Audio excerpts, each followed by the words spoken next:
So a few years ago, I discussed the TV versions of Halloween 1 and 2, and lo and behold, a rebooted sequel came along to those two films specifically to give us a special version that premiered on the FX cable network with its own special qualities to discuss. So let's delve into the TV version of Halloween H20, 20 years later.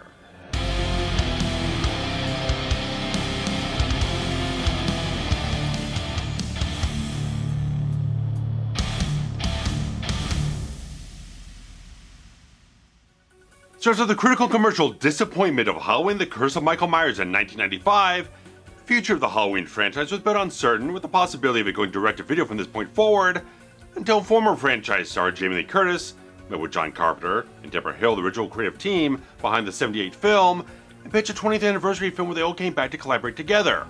However, that thing kinda didn't hold together for terribly long because, one, John Carpenter asked for a very large salary for the film because he felt a little shortchanged on the revenue from this highly successful franchise he helped create, and so when those demands were not met, he stepped away from being the potential writer and director on the entire film, and Deborah Hill apparently stepped away eventually because of other projects she had going on, so ended up just being Jamie Lee Curtis at the end of the day, where she went ahead in the entire film, and fortunately about 2018, when she was doing interviews leading up to the next reboot she would have in the entire franchise to resurrect her character, kind of called this film a bit of a paycheck film.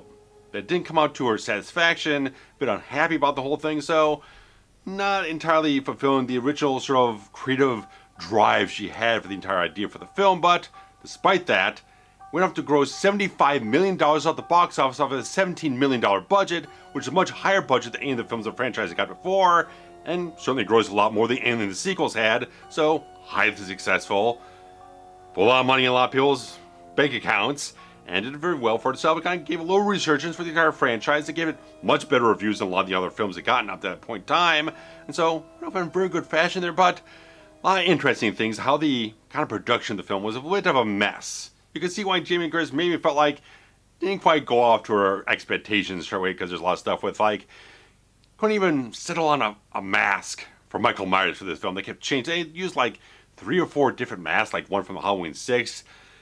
John Carpenter, he shows up and he starts doing different things, make his own mask and his own effects stuff, and there's yet another mask they had here and there, and did some reshoots with other ones here and there, and they even had like a CGI version applied for a very quick shot in the entire film, so it's a lot of things in pre-production that probably seemed a little bit rushed, and kind of cobble things together in a bit of a fast fashion. They kind of throw it all together to get it out for summer of 1998 instead of like October.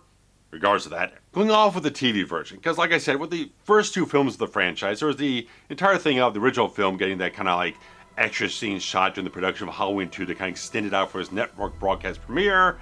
Then Halloween 2 had a very kind of slightly messy production straight away, where director Rick Rosenthal kind of had certain ideas about how he wanted to approach the film, but then went in, people did some reshoots, kind of add more gore, more violence, stuff like that. It kind of changed a little bit of the approach to the entire film, and there's certainly a lot of digital footage and stuff like that that kind of put into the TV version of the film. It got very messy. It's a very, very messy cut of the film that has some potential for what Rosenthal was trying to do with it, but particularly with it being a very gory and violent slasher film, you have to cut around a lot of the violence because you're putting it on network television. And even with cable here, where the entire thing seems to have been premiered about February of 2003 on the FX cable network.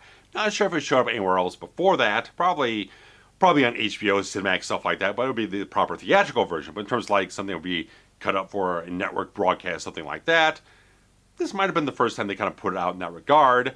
And so there's a lot of things to discuss how that kind of mirrors Halloween 2 to a certain degree, but not quite as an extreme type of thing in terms of the choppiness of its editing in a certain way. But the simple fact of the matter is, the theatrical cut of Halloween H2O comes in as 86 minutes.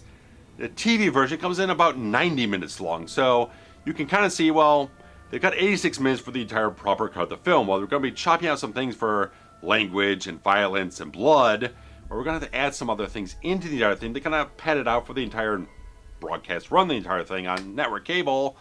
And while this VHS source capture is from the 4:3 standard definition age of television, thankfully the film was not shot anamorphically. They shot on Super 35mm film, so with the entire thing 4:3, they don't have to pan and scan the entire frame. They can just open up the mats and reformat the original camera negative to the entire 4:3 format of the television. But as I said, a lot of extended bits here. So there's a lot of stuff here that feels like it's just kind of padding to kind of just pull out that runtime a little bit. And that happens very early on in the film. We have Nurse Marion Chambers coming home to her house, finding that someone broke into it. And there's some additional shots for going next door, finding her neighbor Jimmy, Joseph Gordon-Levitt's character, to invite him over to kind of, hey, call the cops and stuff like that. And then eventually he goes over there, and there's some additional shots as well as him going through the house and stuff like that. But oddly, an omission here. When he goes into the refrigerator and gets the beer bottles, that's removed from this cut, along with him kind of celebrating with his friend Tony after they leave Marion Chambers to go back into her house. And there's a little dialogue that gets cut from this version. You got beer? Yes! But after this, when she goes back into her house, there's some additional shots here and there when she goes in the office, kind of goes around the house, then she gets chased by Michael, and this is where things get really chopped up. Because this is where all the censorship really jumps into the entire film, because the theatrical cut, she goes back next door, finds Jimmy with the ice skate in his face, and then she finds Tony, and when she goes to the back door and his body falls on top of her, then Michael comes in and all this stuff. She's getting chased and all that type of stuff. All that, finding both bodies, completely removed from the TV cut, and some additional shots here and there of being chased and stuff like that here and there. It's a very different constructed sequence overall. So you can really imagine, after you've seen the theatrical cut, probably rented a bunch of times by 2003, and they're just watching this leisurely on FX, like, where did everything go? Where are the kills? Where's the gore? Where's the blood? Where's the real kind of guts of the entire sequence there? Completely removed and completely re-edited to a certain degree. It just feels like missing a lot of things. And plus, the entire thing of her actually getting slashed over the throat by Michael's also removed from the sequence. So really getting a sensibility about how far the censorship is going, even in 2003, how they are against these kind of more violent films on television, which is definitely a standard that changes over time. But moving on from here is the entire sequence at the rest stop, where the mother and daughter kind of stop by and they find the other car there. In the TV cut, there's just some additional kind of lingering shots of her looking over both cars and kind of contemplating things. Then there's another shot of apparently Michael peering out of the men's room at them. But we move over to Hillcrest Academy in Summer Glen, California, picking up Laurie's story of the entire film. One, there's again, more padding. We get two establishing shots of the front gate of the entire academy here, where before there was only one. But after LL Cool J's character of Ronnie, the security guard, kind of lets Josh Hartnett's character, the son of Laurie Strode's character, Carrie Tate, out with his friend Charlie, there's actually an additional scene here. The two of them just kind of having this kind of random conversation about John's girlfriend of Molly there, portrayed by Michelle Williams. Just a little banter here and there. Tonight the night? Tonight the night for what? You treat Molly with your trick. So crude. That's my charm. Yeah, that's it. It's a perfect night for it. When are you gonna get such an opportunity again? It's knocking, pal. Okay, maybe that vulgar approach works for Sarah, but Molly's a little less seasoned. Somebody's scared. Hey, look, fear. It's a good thing. It's Halloween. It can work for you. I'm not scared. I'm mature. Besides, me and Molly have a very active relationship. How active is active? Somewhere between preschool and Pamela Anderson. And after that, you see Michael in the car that he got from the rest stop kind of driving down the road there. So not much of a consequential scene. Just a little bit of dialogue here that kind of maybe sets up just a tad bit more for John and Molly later on in the film. But just something there that kind of, again, extend the runtime to a certain degree. But moving on from there, there's some replaced material here. And that's when Laurie Strode, Carrie Tate, finds out her son has kind of absconded for the academy when she told him, hey, it's Halloween. I'm traumatized by what happened 20 years ago. I'm scared to death. I'm paranoid, stuff like that. I don't want you out wandering the streets, because she's still frightened to death that Michael's going to pop up one Halloween or the next. And she's freaking out and stuff like that. And they had that very big argument back and forth about her trauma and everything like that, and how he's not responsible for her in that regard. But it's odd, like the last shot you have of John just turning and walking away, it's a different shot, and it's a longer shot. We're just kind of like, almost in a fit, kind of like flings his jacket at the end of the entire shot.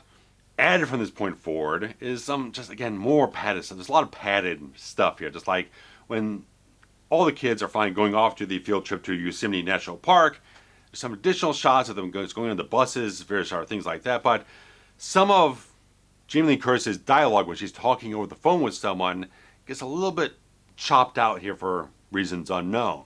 I don't know, if we were in the midterm and she was having this problem, I think it would be fine. But no, she's doing fine.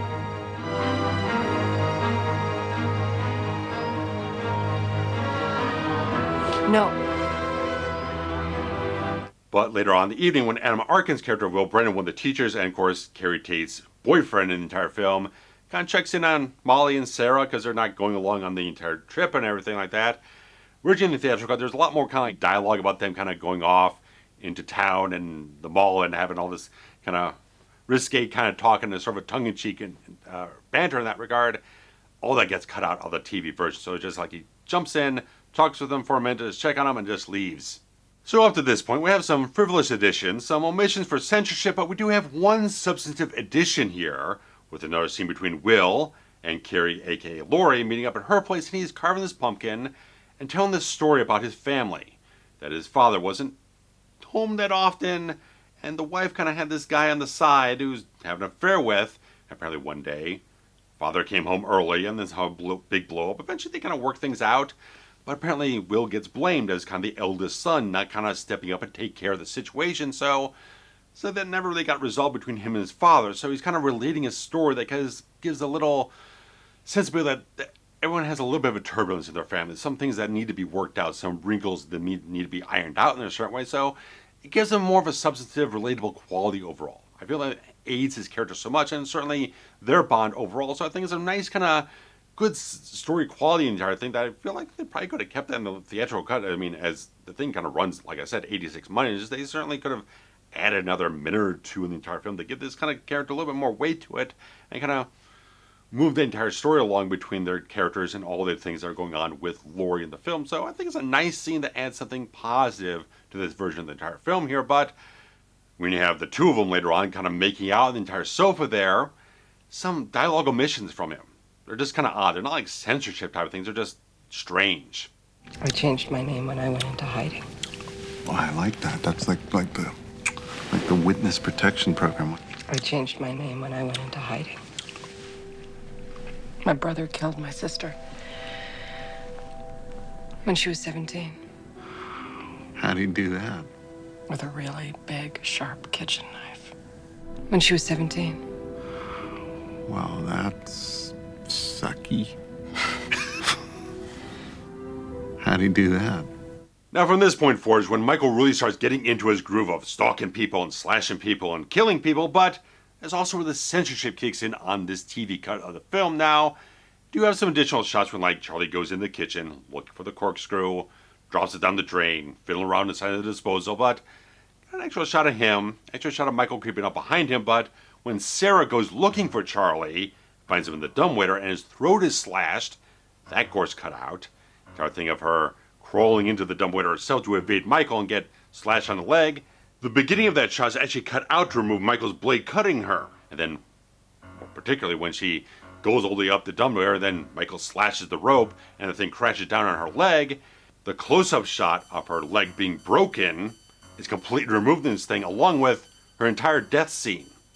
And the entire thing of John and Molly following the blood trail into the storeroom and finding her corpse there completely removed. So it's like you don't even get a real resolution what happened to her if you're just watching this cut of the film. So very bad stuff in that regard.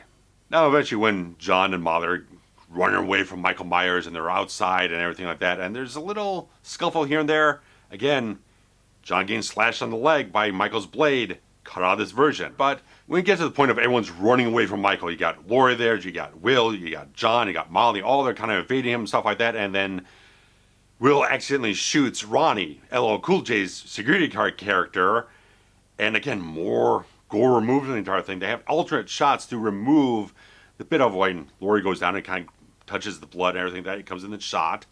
Just they have the, like a wide shot and they kind of cut around everything, and then Adam Arkin's character is definitely completely cut around. Like so much is just like completely censored. What's the point of having a slasher film on your cable network being premiered or anything like that, being broadcast, if you're going to take out all the guts of the entire thing? Shows how bad some of the stuff was. Like so many of these R-rated films, these kind of violence-heavy or kind of blood-heavy films, got completely butchered by these basic cable networks and everything like that, it just made these films like, why even bother watching it at this point in time? They're just like, where's the satiation of what you want from a slasher film if all the violence is chopped around and removed? Then there's a couple extra shots like Myers chasing down John, Molly, and Laurie through the entire grounds of the entire academy there. Then Laurie sends John and Molly off. Then there's the gate closed and like the entire final confrontation's here. She's going to charge back inside. But then you got about half a minute of random shots of Michael and Laurie just kind of walking all around the interior of the school. Very inconsequential shots. And the point where Michael slashes her arm, that shot's removed. The entire thing of her going into the entire hall there where she's kind of hiding under all the tables. And there's a bunch of like extra shots here. Like a lot of prolonged type of stuff of Michael just constantly upturning more and more tables as she's running away and stuff like that. But then when she goes to stab Michael with the flagpole, just a close-up shot of him getting stabbed is just removed. Like the most innocuous little thing. There's not even blood. It's not even like a real penetration that you can register overall. Just every little thing just gets sucked out of the entire violence of the film there. Then, furthermore, after that, thing where Laurie jumps out with a knife and starts stabbing him over and over again. TV cut just goes from her jumping out, kind of stabs him once, and he just falls over the balcony onto the table. That's it. And then they do a lot, they really kind of truncate this whole thing, because in the theatrical cut, LL Cool J's character of Ronnie, he actually comes back. He's not dead. He comes back at the last moment where Laurie's gonna like do this final plunge of the knife and everything like that, and Michael pulls her off of him, goes off, he's fine. This version, he doesn't come back. They edit all around the entire thing, like they're just like have to get rid of this, but for no reason. It's just weird. Like, why? I don't know. So they just cut all the way around this whole thing, and there's some extra shots of like when Laurie hijacks the morgue van and she's driving down the road. There's a couple extra shots of the van driving here or there. Again, why are you cutting out this stuff with Ronnie coming back and pulling her off of Michael, but you're putting more and more padded random shots of just stuff happening that's inconsequential? I do not understand this whatsoever. But the big egregious type of thing, again, as we talked about all the violence going away, the final piece of violence in the film after we got the entire thing of Michael, supposedly, his resurrection tells us otherwise, coming back up in the back of the van, attacking things, and the entire thing of van getting run off the road and Michael getting pinned on the tree and all this type of stuff, all these different things. All the entire drama goes on between Michael and Laurie there. She's got the axe in hand. Eventually, she decides, screw it, chopping his head off. The intro gives us a whole extra type of thing with the head rolling down the hill, all the different things. A little kind of extra shot of Laurie there, kind of soaking in the moment. TV cut, just like she swings the axe, goes to black. A little bit of sound effects are going into the end credits. That's it. Let's cut it all out. It's not a great cut of the film. Extra scene with Will there, kind of giving that entire story there. That's kind of the one main thing to give for it.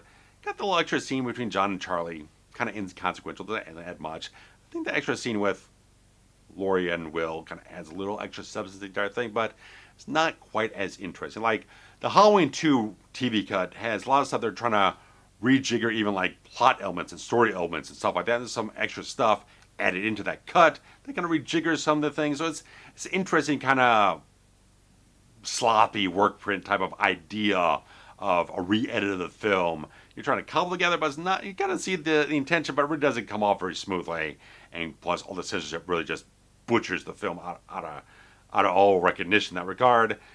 Again, on this one, the censorship is just as egregious. Not quite as bad with the editing, but still leaves kind of little plot holes here because you don't find Sarah in the entire thing. She just disappears from the film after she kind of falls out of the entire dumbwaiter. No follow-up on that. And various other things. Like, it just takes all the, again, the satisfaction of the stalk and slash formula that you want from this film. Or in the theatrical cut, I mean, it has a little bit of stuff here and there, but there's like a couple of things at the beginning that's like an hour of just like character stuff. No real horror going on. A couple of little, way too many jump scares in the entire film. Then you get a couple things going on at the end of the entire thing with a couple of the students here and there. Then Will gets killed and stuff like that. So it's a couple little things here and there, but it's a little bit of sparse on the horror satiation as it is, in my opinion. And when you just cut all that violence out, it just leaves next to nothing to really enjoy overall from this cut of the film. maybe if you took some of the substantive additions to the entire cut of the entire film, throw it into the theatrical cut, you'd have a better type of thing in that regard. But as this thing's only this kind of cruddy quality, because these were the television versions of the first 2 films of the franchise, those have been included on the Screen Factory editions, a couple other releases here and there. This has not been included on any of the commercial home video releases of Halloween H2O.